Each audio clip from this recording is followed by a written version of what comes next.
Bonjour à toutes et à tous. Je souhaitais, 10 jours après le début du confinement décidé par le gouvernement, m'adresser aux Argentanaises et aux Argentanais. D'abord pour faire passer des messages qui me semblent essentiels, en particulier de sécurité sanitaire. Et puis ensuite pour vous dire ce qui a été fait depuis cette dizaine de jours, en particulier par la collectivité, en collaboration et en partenariat avec un certain nombre d'autres structures. Le premier message que je souhaite vraiment faire passer, c'est de redoubler d'abord de vigilance. Nous sommes face à un virus que nous ne connaissons pas, que nous ne maîtrisons pas visiblement aujourd'hui. Et donc il y a une nécessité pour que chacun prenne conscience de l'enjeu, du sujet, de la difficulté, des réalités qui sont aujourd'hui devant nous. Et je pense que nous devons systématiquement, les uns et les autres, adopter des règles qui sont des règles de sécurité sanitaire et en particulier les gestes barrières, ce qui vous a été déjà évoqué, à savoir que on est à 1 mètre au moins de distance avec celui ou celle avec qui on converse. Il est évident qu'il faut aussi faire attention au lavage des mains régulier. Il est essentiel aussi de se dire que on a une responsabilité individuelle et collective pour éviter que ce virus ne se transmette sur notre territoire. Moi, je souhaite en tout cas que ce soit le principe prioritaire que nous puissions collectivement partager, parce que c'est essentiel si nous voulons maintenir une cohérence sur notre territoire. Je voulais aussi, évidemment, vous évoquer un certain nombre de choses qui ont été réalisées depuis ces 10 jours par, en particulier, la collectivité et la mairie. D'abord, nous avons mis à disposition, au fur et à mesure du temps, des attestations de déplacement dérogatoire. La dernière en date, c'est celle-ci. Nous les avons mises à disposition à la fois des commerces de centre-ville, ça nous semble important, et puis nous l'avons mis aussi au niveau de la mairie. J'attire votre attention, c'est important. Ces attestations, elles sont pour celles et ceux qui en particulier ne peuvent y avoir accès parce qu'ils n'ont pas de matériel informatique, parce qu'ils n'ont pas d'imprimante, parce qu'ils ne savent pas forcément se servir de tous ces outils. C'est essentiel que ça puisse être partagé. Et là aussi, en matière de solidarité, je souhaite vraiment qu'on puisse prendre ce dont on a besoin, mais pas plus. C'est-à-dire qu'on le voit au niveau de l'accueil de la mairie, on vous met à disposition ces attestations. Ne les prenez pas par paquet de 15 ou de 20 ou de 30, ça ne sert à rien. Il faut mieux en prendre 2 ou 3 et en avoir pour les quelques jours qui suivent, et puis revenir en chercher. Mais faites en sorte, en tout cas, et je pense que ça c'est important, que chacun puisse en disposer. Et donc c'est un principe de solidarité. Deuxième sujet sur lequel je voulais intervenir, c'est justement le commerce. Aujourd'hui, il y a plus d'une quarantaine de commerces qui sont mobilisés, qui veillent les uns et les autres au réapprovisionnement permanent des denrées alimentaires, qui ont souvent mis en place des livraisons, qui d'ailleurs s'adaptent aussi au niveau des horaires. Certains aujourd'hui sont plutôt à ouvrir le matin et à assurer des livraisons l'après-midi. Ce que nous essayons, en tout cas, j'y reviendrai tout à l'heure, mais c'est de vous donner le maximum d'informations, y compris sur le site de la ville, pour que vous sachiez qui sont les commerçants qui sont ouverts et vers lesquels vous pouvez vous rendre, et surtout qui sont aussi à disposition potentiellement pour vous pour assurer des livraisons. Les pharmacies, elles aussi, assurent un certain nombre de livraisons, en particulier pour les plus démunis. Et puis, la question a beaucoup été posée, et je souhaitais évidemment m'y appesantir un peu, c'est les marchés. En accord avec l'ensemble des commerçants non sédentaires du marché de mardi, puisque j'y étais mardi matin, bonne heure, et on a fait le point avec eux mardi midi. Nous avons souhaité collectivement pouvoir faire une demande de dérogation. Je l'ai donc adressée à la préfecture, une demande de dérogation pour 2 marchés sur 3, le marché du dimanche matin et le marché du mardi matin. En souhaitant éventuellement qu'un certain nombre de commerçants qui sont présents le vendredi puissent peut-être venir le dimanche s'ils sont disponibles.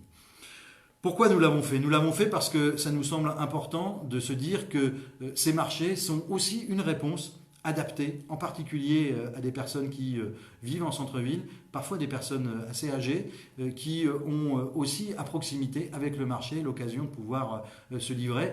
C'est la raison pour laquelle nous avons souhaité envoyer cette demande de dérogation. À l'heure où je vous parle, nous n'avons pas encore la réponse de la préfecture pour savoir si les dérogations nous sont accordées aussi bien pour le dimanche que pour le mardi.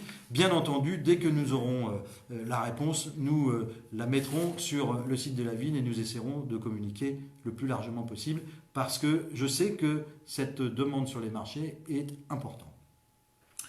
Autre sujet que je voulais évoquer, c'est la situation en particulier des personnes isolées. Les personnes isolées qui sont, pour un certain nombre d'entre elles, on en a un peu plus de 130, identifiées sur un fichier qu'on appelle le fichier et la cellule canicule et grand froid, puisque des gens nous avaient donné leurs coordonnées pour pouvoir les contacter, les joindre dans ces périodes qui sont des périodes difficiles. Nous avons considéré que la situation actuelle pouvait s'assimiler à une période de canicule et de grand froid, c'est-à-dire une période difficile, et nous avons donc mis en place un mécanisme en lien avec des personnels de la ville et du CCAS pour pouvoir les contacter et les contacter directement. Aujourd'hui, c'est fait. Nous essayons de leur apporter des réponses aux questions qui peuvent leur être posées. C'est pas toujours simple, mais en tout cas, il y a un contact qui a été engagé avec l'ensemble de ces 130 personnes. Si demain vous en avez d'autres, n'hésitez pas à nous le dire, mais j'y reviendrai tout à l'heure. Quatrième sujet que je voulais évoquer, c'est le fait que nous avons mis à votre disposition au niveau de la ville un numéro unique, autre que le numéro du standard habituel de la mairie, c'est le 02 33 36 40 38. Ce numéro est un numéro unique lié à la situation actuelle du Covid-19. Et donc, si vous avez besoin d'appeler, vous pouvez appeler sur ce numéro sur toutes les heures de bureau, du matin et de l'après-midi, et vous avez quelqu'un qui vous répond. Et puis, dans la même logique, nous avons mis en place une adresse mail qui s'appelle covid19@argentan.fr. Là encore, vous pouvez poser vos questions, nous interroger en tout cas sur un certain nombre de choses. Et j'y reviendrai tout à l'heure puisque un certain nombre de questions ont déjà été posées et j'essaierai d'y apporter les réponses qui soient les réponses les plus précises. Cinquième sujet que je voulais évoquer, c'est ce qui se fait et ce qui se passe au sein des résidences autonomie. Vous savez que le CCAS est aujourd'hui gestionnaire de 3 résidences autonomie, la résidence Val d'Orne, la résidence Vallée d'Auge et la résidence Lanoé, et que sur ces 3 résidences, nous avons mis en place un certain nombre d'actions. D'abord, essayer de travailler à la livraison des courses alimentaires, tout cela en partenariat avec des commerçants que je tiens d'ailleurs à remercier très chaleureusement parce qu'ils nous aident et ils assurent aussi l'acheminement direct auprès des appartements, ce qui fait qu'on assure là aussi les gestes barrières et la sécurité sanitaire. La livraison des médicaments est elle aussi assurée par des pharmaciens. Et puis le portage de repas à domicile. Et je tiens d'ailleurs à indiquer que ce portage de repas à domicile, ce sont pour le midi en tout cas, une partie des repas qui sont confectionnés à la cuisine centrale, et je les en remercie, et qui sont acheminés directement chez les résidents par plateau, par le personnel, à la fois le personnel des résidences et puis d'autres personnels qui sont redéployés pour soutenir et aider le personnel des résidences. On a mis aussi en place des médiateurs parce qu'il nous semble important aussi de maintenir un dialogue social avec les personnes dans les résidences puisque aujourd'hui, elles ne peuvent plus déjeuner ensemble comme c'était le cas auparavant dans les restaurants. Elles sont confinées chez elles et donc on a quand même permis d'assurer un dialogue social organisé avec l'ensemble des résidents grâce à ces médiateurs. Et là encore, je tiens à remercier le personnel qui a été redéployé, je pense en particulier au service des sports, qui s'est beaucoup mobilisé et qui est très présent sur ce sujet et qui apporte sa contribution aux résidences autonomie. Il y a bien d'autres services, j'y reviendrai tout à l'heure. Et puis on a mis des activités en place de gym douce. Ça a commencé hier et je crois que ça a satisfait l'ensemble des résidents qui a pu en bénéficier. Là encore, toujours en ayant conscience et vraiment une forte acuité sur le fait qu'on ait une protection et une sécurité sanitaire qui soit optimale. Et puis, nous commencerons cet après-midi. Et je crois que c'est aussi un plus, puisque ces personnes sont confinées, qu'on ne peut plus venir les visiter. Eh bien, nous allons mettre en place un mécanisme de communication à distance grâce à des tablettes avec la possibilité de pouvoir, par des moyens techniques, là aussi aidés par des médiateurs, être en contact directement avec sa famille, ses enfants, ses petits-enfants. Je crois que c'est aussi important que cette solidarité-là fonctionne et que nous puissions assurer le fait que les résidents dans nos résidences autonomie aient l'occasion de pouvoir quand même contacter et voir leur famille, peut-être même en direct, mais par l'intermédiaire des outils informatiques. Et puis, je tiens à faire passer ce message. Je pense qu'il serait important sur la ville que nous puissions travailler sur une solidarité collective avec nos voisins. En effet, on le sait pertinemment, on a des voisins qui sont parfois vieillissants, des voisins qui sont parfois esseulés. Ils ne sont pas forcément des personnes âgées, mais ils sont seuls. Eh bien, ce qui serait intéressant et important, je crois, en termes de solidarité, c'est de pouvoir aussi être en contact avec ses voisins. En contact par téléphone, en contact peut-être par les fenêtres, pourquoi pas, là aussi en conservant toutes les mesures sanitaires adéquates. Mais je pense que c'est important que de pouvoir assurer une solidarité sur le territoire avec l'ensemble des voisins. Et là encore, si vous avez conscience et connaissance surtout de personnes qui sont auprès de vous et qui sont esselées, qui ont peut-être des difficultés pour assurer un approvisionnement, y compris en denrées alimentaires et autres, n'hésitez pas à nous donner un nom, un prénom, un numéro de téléphone, une adresse, là encore sur 02 33 36 40 38, pour nous dire qui sont ces personnes, que nous puissions les rentrer dans le fichier dont je vous ai parlé tout à l'heure, à savoir le fichier des personnes qui sont potentiellement esselées et que nous contactons régulièrement. Ces personnes seules, elles ont aussi besoin de contact, d'échange. Et donc, tout ce que vous pourrez faire les uns et les autres pour parler avec elles, ce sera du plus. Et tout cela dans le respect, bien évidemment, des réserves sanitaires que j'ai déjà longuement évoquées. Alors, je voulais, pour terminer, évoquer deux sujets. D'abord, il y a eu un certain nombre de questions qui ont été posées et auxquelles je voudrais apporter des réponses qui seront parfois peut-être des réponses un peu partielles, mais je crois qu'on fait ce que nous pouvons au moment où nous le pouvons. Donc, première question, y a-t-il des cas avérés sur Argentan et sa région? Il y en a quelques-uns, j'ai eu en contact l'hôpital hier. Ils sont aujourd'hui sous contrôle, voilà, donc il faut le savoir. Mais ça ne doit pas nous empêcher, comme je l'ai dit depuis le début, d'être très vigilants et de renforcer cette vigilance encore et toujours sur notre territoire. Lorsque l'on met ces poubelles au conteneur, dois-je me munir d'une autorisation de sortie? Dans la réalité concrète de ce qui est aujourd'hui évoqué, oui, il faut, même pour aller emmener ces poubelles, avoir une autorisation de sortie. Je sais que c'est contraignant, je sais que c'est compliqué, mais dans l'idéal, il faut en effet avoir l'opportunité d'avoir cette autorisation avec soi. La fermeture des déchetteries est-elle réelle et est-ce qu'elle va continuer? J'ai eu l'occasion d'appeler tout à l'heure le Sitcom. Je vous confirme que les déchetteries sont fermées.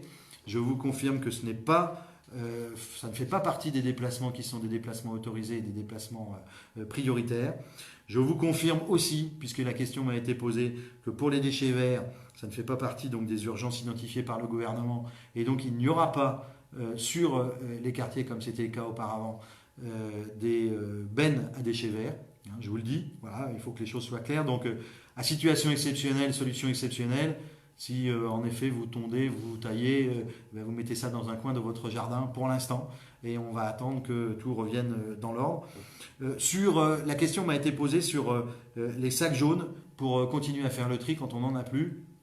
Là encore, j'ai consulté le Sitcom, la question a été évoquée et une des réponses peut être de solliciter peut-être vos voisins qui en ont et qui en ont peut-être à disposition et qui peuvent peut-être vous en prêter pour l'instant, puisque en tout cas à l'heure où je vous parle, il n'y a pas de solution évoquée en lien directement avec le Sitcom qui mettrait des sacs à disposition pour des raisons multiples que vous pouvez très largement comprendre, à savoir que peut-être certains en prendraient des quantités trop importantes et que certains n'y ont pas forcément accès pour des raisons d'organisation aujourd'hui du Sitcom. Il faut donc respecter aussi ces règles-là, c'est important. Autre question qui m'a été posée et qui est très concrète, je pense que j'ai repris le travail et j'ai un problème, j'ai abîmé mes lunettes, je ne trouve pas d'opticien ouvert à qui je pourrais m'adresser. J'avoue que j'ai pas de réponse à ce jour, mais en tout cas, on va poser la question parce que c'est vrai que ça peut être des situations très concrètes et très précises qui sont aujourd'hui devant nous et qui permettent à des gens non seulement de pouvoir travailler, mais pour travailler. C'est absolument essentiel. On va le régler. Voilà. Et puis. Autre question d'importance, hein, là aussi, quand on se déplace, y compris avec des enfants et des enfants en bas âge, je le vois bien, c'est toujours compliqué. Je pense que chacun doit essayer d'avoir le discernement le plus important possible et d'assurer, en particulier quand ce sont des enfants, et là la question qui m'est posée est liée à un bébé qui est allaité. Je crois que évidemment, quand on ne peut pas le donner à quelqu'un d'autre, il faut aussi pouvoir être conscient de la situation et essayer de l'accepter. Voilà. Quelques questions qui ont été posées. Je ne doute pas qu'il y en aura d'autres. On essaiera de vous apporter le plus de réponses possible. Là encore, hein, n'hésitez pas à utiliser covid19@argentan.fr pour poser vos questions. On essaie de vous y apporter des réponses. N'encombrez pas complètement le 02 33 36 40 18 parce que je pense qu'il faut aussi permettre aux uns et aux autres de pouvoir en bénéficier, donc c'est important. Là encore, j'appelle à la fois à la raison, à la sérénité et à la solidarité entre toutes et tous. Ça me semble fondamental et essentiel. Et puis je voudrais terminer évidemment parce que je voudrais remercier d'abord l'ensemble des services qui sont aujourd'hui mis en action, à la fois les services de santé, que ce soit à l'hôpital, dans la médecine de ville, les infirmières, les associations, je pense à l'association Sois Santé par exemple, qui est au quotidien là aussi sur le terrain, les associations comme l'UNA et la DMR qui sont aussi mobilisées, toutes et tous qui intervenaient, bien entendu, les caissières de supermarchés qui sont beaucoup sollicités en ce moment, les commerçants sédentaires et les commerçants non sédentaires qui ont aussi apporté des réponses qui sont des réponses concrètes à l'ensemble du public, en tout cas qui essaie de le faire au quotidien. Je pense que nous avons encore à avancer, à progresser. Peut-être que ce confinement durera, j'aurai peut-être l'occasion de reprendre contact avec vous, y compris par cet intermédiaire-là. N'hésitez pas à lire aussi la presse écrite, où nous essayons de communiquer et de communiquer davantage encore chaque jour pour vous donner le plus d'informations possible. Et puis, je voudrais, et j'y tiens particulièrement, remercier les services de la ville. D'abord parce que si ce direct se fait, c'est aussi parce qu'on a un service communication qui est mobilisé, parce qu'on a un service informatique qui travaille au quotidien et qui permet de pouvoir faire que les choses se passent bien. Je voudrais remercier l'ensemble des services qui sont mobilisés au quotidien pour essayer d'apporter des réponses et des réponses les plus concrètes possibles à la population. Je pense à ce qui se fait au foyer de jeunes travailleurs, hein, où le directeur et toute son équipe sont mobilisés au quotidien pour répondre à des besoins de personnes qui aujourd'hui sont confinées dans le foyer de jeunes travailleurs et ne peuvent pas se déplacer, ne peuvent pas bouger parce qu'ils n'ont souvent pas de famille vers lesquelles se retourner. Donc c'est important, vous voyez, c'est aussi ça la solidarité. Je voudrais remercier évidemment l'ensemble du personnel du CCAS qui est très mobilisé sur les résidences autonomie, l'ensemble du personnel des crèches qui sont là aussi mobilisés et qui accueillent en particulier les enfants des personnels soignants et pas seulement toutes les personnels qui sont réquisitionnés. Donc je crois que c'est important. Et puis remercier le service des sports, j'en ai parlé tout à l'heure, qui est très mobilisé et qui, parce que toutes nos infrastructures sportives sont fermées, a redéployé quasi l'ensemble de ses services pour apporter du soutien en particulier au CCAS et aux résidences autonomie, et puis aussi à d'autres activités. Ce que je sais aujourd'hui, hein, et je n'oublie pas l'accueil qui est fait au quotidien, à la fois l'accueil à la mairie et puis le service d'état civil, hein, qui est aussi en capacité d'accueillir de 9h à 11h sur rendez-vous et pour des situations particulières et précises. Je n'oublie pas que l'ensemble de nos services sont mobilisés et je crois que c'est important pour le service public, c'est important, on le sait pour le service public d'État, on le sait pour le service public hospitalier, mais je veux insister largement sur le service public des collectivités, le service public de la territoriale est mobilisé au quotidien à vos côtés et nous le serons encore dans les jours et semaines qui viennent.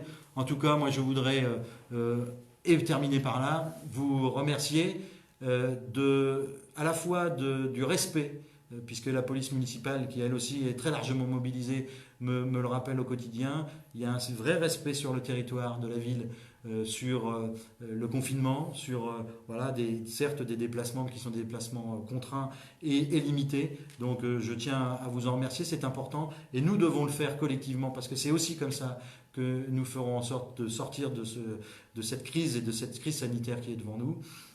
Et puis, bien évidemment, je voudrais vous rappeler la nécessaire vigilance et la nécessaire solidarité. Je pense que les deux vont ensemble et qu'en tout cas, c'est ce que nous devons donner aussi comme image sur notre ville. J'essaie de m'y employer à mon niveau. Je ne doute pas que l'ensemble des Argentanaises et des Argentanais sauront se mobiliser là aussi comme le font les services de la ville. Merci à vous et à bientôt.